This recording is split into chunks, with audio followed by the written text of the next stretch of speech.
Hey guys, welcome to the channel. In this video, I'm going to be discussing 5 product management framework every product manager should be aware of. So these frameworks range from product development to product growth, covering categories like prioritization, user funnel, and user research. I'm also going to be advising you when to use these frameworks. So if your product is new, mature, or merely in ideation, you can decide which framework to apply in either of these phases. But before I get into the video, if you're new to this channel, consider subscribing to the channel for the best product management content and tips. I'm also very active on Instagram. If you have a question, feel free to drop me a ping and I'll write back to you. That in mind, let's get started. Number 1 is the RISE framework. It's popularly known as a RISE framework. It was designed by IBM for their own internal prioritization efforts. R stands for reach, I stands for impact, C stands for confidence, and E stands for effort. The goal here is to look at the reach, impact, and confidence divided by the effort that it will take for us to develop this product or feature. There is a detailed video on how to use this framework. So consider taking a look at that video if you're not aware of the nitty-gritties on what to use for reach, impact, confidence, and effort. The segment this is used for is product development, and primarily the purpose here is prioritizing. The ideal usage of this framework is when the product is matured enough that you are aware or there is enough competitive knowledge about the product for you to understand the expected reach, impact, confidence, and the effort it will take for you to build this feature or initiative. The next framework is the Moscow framework. The segment here again is product development. How you use this framework is you categorize each product and initiative in 4 different categories: must have, which is M, should have, which is S, C is could have, and W is won't have. Must haves are the items without which a product cannot function. So the main core function of the product are the must have features. The S or should have are the features or initiatives without which a product can continue to perform and solve but these need to be built in the future in order to complete the product itself. C could have are the features that are merely experiments that you think may not work but can add some value to the product.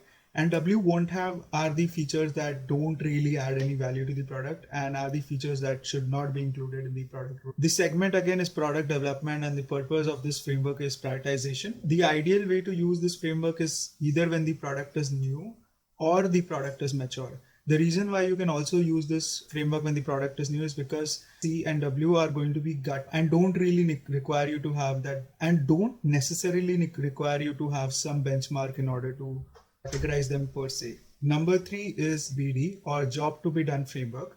Now, this is different from both of the frameworks that I mentioned above because the goal of this framework is to do deeper research on the user itself. And the idea here is that every time a user is looking to buy a feature or a product, effectively what he's doing is trying to accomplish that feature, product, or service. So assume that you want a toothbrush as a product. Surface is that you want a toothbrush.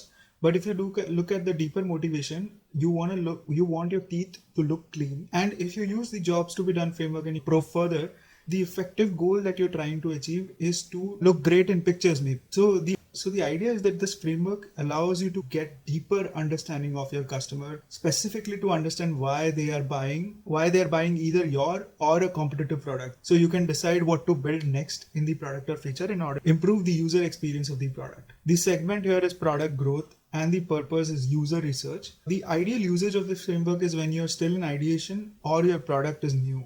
When your product becomes mature, you look at data. So this framework may not necessarily be relevant from that perspective. Let's move on to the 4th one, which is the Pirate Matrix or AARRR framework. Now, if I have to open up the framework, the A stands for acquisition, the second A stands for activation, the first R new, the third R stands for revenue, the 4th R stands for retention, and the final R stands for. This framework is primarily used by product managers and growth product managers in order to look at the user journey, how they are discovering our product, how we are activating these users, and how we are earning first revenue and getting referrals off of these users. So if you look at the entire user journey, so how these allows PMs to isolate each of the major steps and then take stepwise initiatives in order to improve the UX or improve conversions for each of these stages.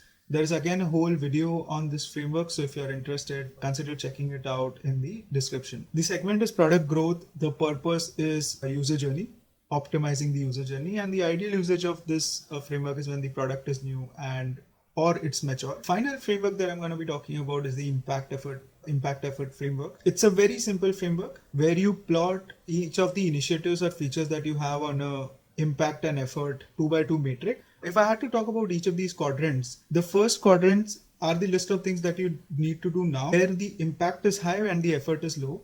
The second quadrant will be the list of things that you need to do next. The effort is high, but impact is also high. The third quadrant is something that are experiments that you may think work out. In cases like these, the effort is low and the impact is also low. So these are the items that you should be experimenting with. And finally, where the impact is low, but the effort is high, these are the things that you shouldn't do and shouldn't invest your time in. The segment here is again product development, and the goal is prioritization. The ideal usage of this framework is when the product is new. These are the 5 frameworks that every product manager should know. If you like this video, consider subscribing to the channel, dropping a like on this video, share this across with a friend, and I'll see you in the next one.